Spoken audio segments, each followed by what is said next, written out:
Hey ladies, this is Marcia Brittany here with another episode of the Coffee with MP show, and today we're going to talk to you about how to effectively lose weight. So the big question is this: how were two women who didn't cheat and purchase a gym franchise model, how were they able to spread their mission and purpose by empowering and transforming hundreds of women's lives through fitness, nutrition, mindset, and accountability with a micro gym business model of women only? That is the question, and this podcast will give you the answer. We are Lady Strong Fitness. Welcome to the Coffee with MP show.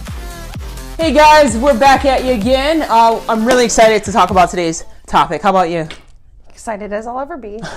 What's really funny is that we've been doing this now for almost a year and a half now, and to be perfectly honest with you, I don't think we've ever really just strictly done an episode just based on weight loss.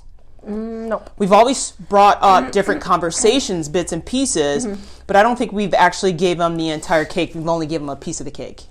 So before we dive real deep into this, I just want to talk about some really exciting news that's actually relevant towards this topic, is that we are launching a book that is called Women's Weight Loss Secrets. Yes. On how to break the plateau and get the body that you deserve. So that will be launching March 25th. And I want to actually share insight with you guys as to some of those secrets that those ladies gave me.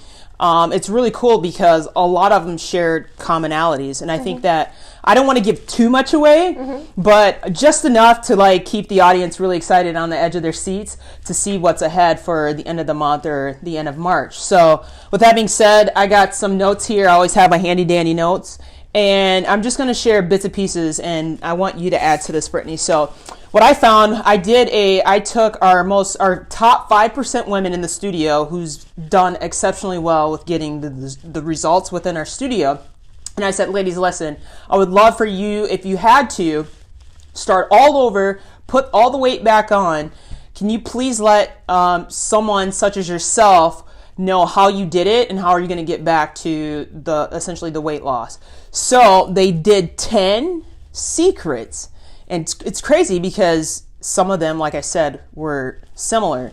So the first one, Brittany, and I want you to talk about this, is a lot of the ladies actually said, give yourself grace. And I think a lot of that came from you. Yeah, that's something that I've learned personally just throughout my journey in the struggles that I've had in health and fitness and weight loss. And sometimes as women, we have what our friend Caitlin would say, an all or nothing attitude. You know, it's either you have all of it or you have nothing. There's no halfway, or there's no in between. And giving yourself grace is giving yourself the in between, allowing yourself to fall and make mistakes and to fail and to try again, and to fail and to try again, because that's how you grow. Right. And failure are just opportunities to get better. It's not really that you're losing.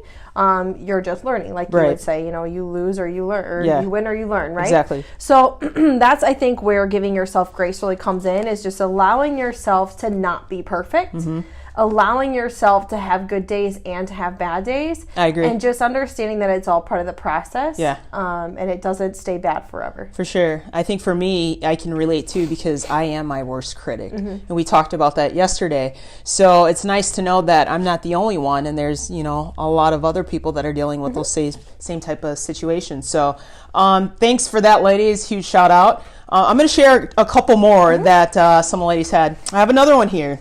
Is find an accountability partner or support system. And what I like about this is that it's so true. You cannot go through this journey alone. I don't care if it's someone like a family member or your significant other, or even someone that you may show interest in wanting to work out with or inside the studio. So you want to talk about that too? Yeah, I think having an accountability partner is so important. Through all of the meetings and the one-on-ones that I've done with members and non-members alike, that's one commonality, is the accountability piece that most people struggle with. It's not necessarily the knowing that they need to work out and eat right. It's the willingness to continue it even on the days that they don't want to. And sometimes these things are much easier when you have somebody there that's expecting you to show up. That's why a lot of people like group fitness, because somebody is expecting you to be there, and you don't. And it's that human nature that you don't want to let somebody down. Cool. That's awesome. I have one more. And again, this isn't coming from myself or Brittany. This is coming from someone who's actually been through the trenches and that's been at rock bottom, and now they're essentially at the top. And that is reward yourself. And I really like that one, because I think people do and they don't. And here's why I say this is that they always look at the end goal, like getting to the end, instead of looking at like as a milestone, like rewarding yourself like at the halfway point, or not even halfway. Like you make a small celebration because you cut out like bad carbs. That's a celebration by itself, right? So, and I think people have a tendency to see the bigger picture versus just a small portion of it. Do you want to add to that? I would agree. I think that rewarding yourself doesn't necessarily mean reward yourself with food. A lot of people look at food as a reward, and it should never be that way, but rewarding yourself with something that you really enjoy. Maybe it's a new workout outfit. Maybe it's a mani-pedi. Maybe it's a spa day. Like, maybe it's just something that's for yourself. Maybe it's a new pair of shoes. Whatever that reward may be. But when you hit those small milestones, it's important to acknowledge yourself, give yourself a pat on the back, let yourself enjoy the moment, but then continue to move forward. For sure. Cool. So guys, I hope you like that in particular. Like I said, I don't want to give away too much goodies that's coming your way within that book, but be on the lookout for that. Again, that's going to be Weight Loss Secrets, and it's launching March 25th. So be on the lookout for that, and we'll make sure to share more information with you. And again, we actually took 10 of our most top successful women within Lady Strong Fitness. I mean, we had ladies that's lost 70 pounds, 100 pounds, 30 pounds, and it's crazy. So I'm really excited. Shout out to you ladies. We're extremely appreciative for you taking the time out of your schedule to be able to be a part of this book. So with that being said, Brittany, do you want to kind of add to some of the other things that you had? Yeah, I feel like those of you who tuned into this podcast were probably looking for some real tactical things. For sure, yeah. I think we should address some of those things too. So a few tactical things that the first thing that I would say is set a goal. That should be the first thing that you should do, is set a goal for yourself. And when I say set a goal, I don't mean sit down and say, I want to lose 100 pounds. Okay, that's a great goal, but you need to have mini goals on the road to that big goal, right? So setting goals, but also setting those milestones like we just talked about, maybe every 5 pounds, every 10 pounds, whatever the case may be. You can have one big hairy goal, but you have to have little milestones on the way. So set a goal, but also set mini goals on the road to your big goal. That'd be my first step. Yeah, I would say both short-term and long-term goals, which is really good. Yeah. Kind of like we always say, setting SMART goals. Yep, yeah. absolutely. Yeah. Another thing I would say, again, just from the hundreds and hundreds and hundreds of women that I've gotten the opportunity to sit down with over the last 3 years at our studio, is take baby steps. Do not try to do all of this at one time. Yeah. Don't try to start working out and eating right all at the same time, especially if you've never done anything like that before. When you try to overload yourself with all of this stuff at one time, you get caught up in all of this stuff. You do it for a couple weeks really, really good, and then it gets too overwhelming for you and you just quit. Can I add to that? I like to say that I like to call it, don't necessarily change everything. I call it like a modification or an edit, right? Once you change everything and it's kind of out of your routine, it no longer becomes a routine. It's almost like it's a chore. Yeah. So being able to, instead of eat an entirely completely new diet, or eating the foods that you're not used to eating, just make small adjustments. So right. It's that extra bottle of water during your day. It's that apple instead of that bag of chips. Right. It's those small changes, especially in your diet, that make the biggest difference. And even when it comes to your workouts, it's that, walk up the stairs at work instead of the elevator. It's parking a few spots further away from your building than you normally would. It's those small, minor changes that end up compounding and make the biggest difference. I agree. So don't ever just look at it like, okay, I've got to just start this and I've got to start it now. And if I'm going to do it, I'm going to do everything. Again, it goes back to that all or nothing, right? You can't have all or nothing. There's got to be a middle in between. So smallest things makes the biggest impact. Yes, absolutely. So that'd be my number 2. Cool. Number 3, I would say, is start drinking more water. I was just going to say that. Most people don't drink enough water during their day. That's one thing that I used to really struggle with, was drinking water, because I really hate the taste of regular water. And it sounds so stupid, but it's so true. But you have to drink more water, and you got to be creative about how you drink your water. Maybe you have a water bottle that you've written on like the times of the days, like by this time I should have this much water gone, or by this time. Some people set water alarms.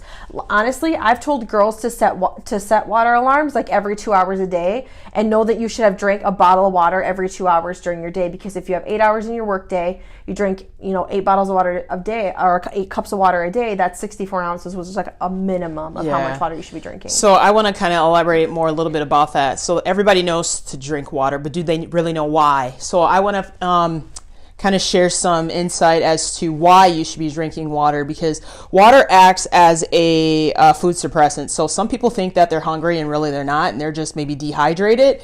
And I think that by drinking the water, it makes you full, and it kind of takes away from wanting you to eat. Yeah. And another good reason to why you should drink water is that it actually helps with getting all the bad bodies out of your system. So like being able to cleanse your system, essentially, is what I'm trying to get at. So think about it this way: when you don't drink water, you get constipated. So being able to flush all those different bad wastes out your system really helps, kind of like, it's almost like reprogramming and recycling and getting things back on track. So which is really cool. So please, please, please drink lots of water, because I know as soon as I stop, it's not good. Okay, so that was water. Number 4 for me, I think I have 5. Number 4 would be to start tracking your food.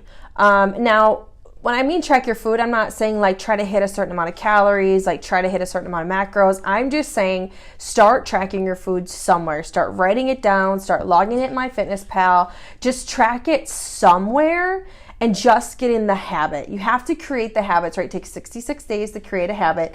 You have to create the habits. And that's one major habit that I know will change your life. I agree. Because tracking your food is so important to know what's going in your body and the calories that you're taking out of it. That's the mathematics to weight loss, calories in versus calories out. And if you don't know how many calories you consume a day, you're losing half of the math problem. Yeah. And half of your success. So tracking your food is important. And another thing to add to that, Brittany, is that they have to understand they don't have to do this for the rest of their lives. I know when I first started, I did track, but I did it so much where it became such a good habit to where I didn't need to track anymore, because I knew exactly what I needed to eat, what time I needed to eat, how I needed to eat it, whatever the case may be. So don't think of it as like, oh, this is something else I need to add that I don't feel like adding. Just think of it as it's temporary, right? Once you continue, like you said, that 66-day habit, after that 66 day, it should become natural to where you don't need to track it anymore. Right. And I think that that's one of the things I try to teach the girls in the nutrition program is, a lot of people come into this nutrition program thinking like I'm just going to overhaul their entire life. And that's not what I'm here to do. I'm here to teach you and help you create healthy habits, to teach you how to track your food, to create those healthy habits so that down the road you don't really have to track your food anymore, because you know what you're supposed to be eating, when you're supposed to be eating it, and how much of it you're supposed to be consuming. For sure. So it's really me teaching you how to change your life. So tracking your food is so, so, so important. So that's my number 4. That's awesome. Number 5 for me would be to find a workout program that works for you.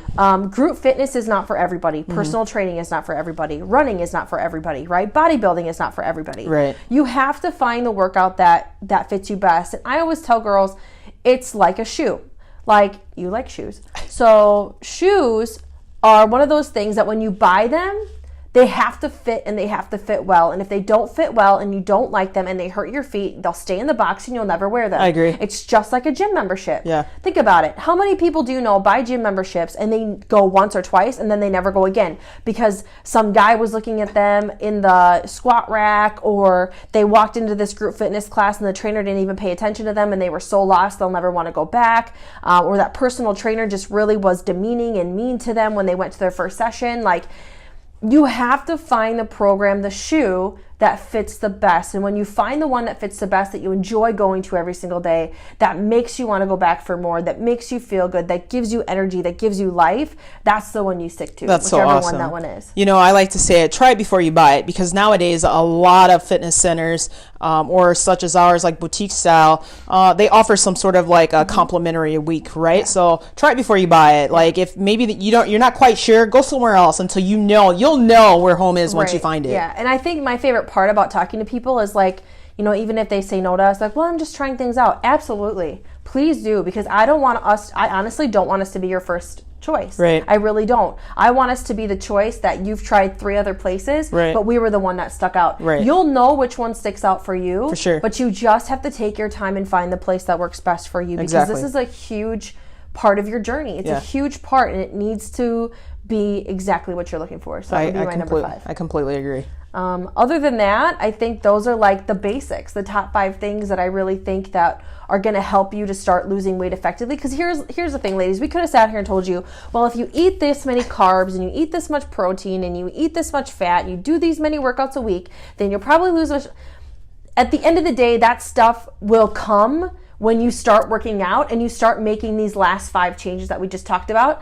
And also grabbing this book when it comes out in March. Yes. Grab this book. There's so many tips and tricks and secrets from some of our most successful people in our studio who've been with us for some of them for years. And have been on this journey for years. So this is a great time to grab this book and to really just get the nitty gritty, the dirty stuff that's going to really help you get to your journey. And I'm telling you right now, there's not going to be meal plans and recipes in this book. No. They are the secrets to the habits and the things that you need to do to really change your life. I agree. And what's really cool, it's for women just like them. A women's weight loss secret, not men, women. So it's really cool. So did you have anything else you want to add? No, I think that's it. Cool.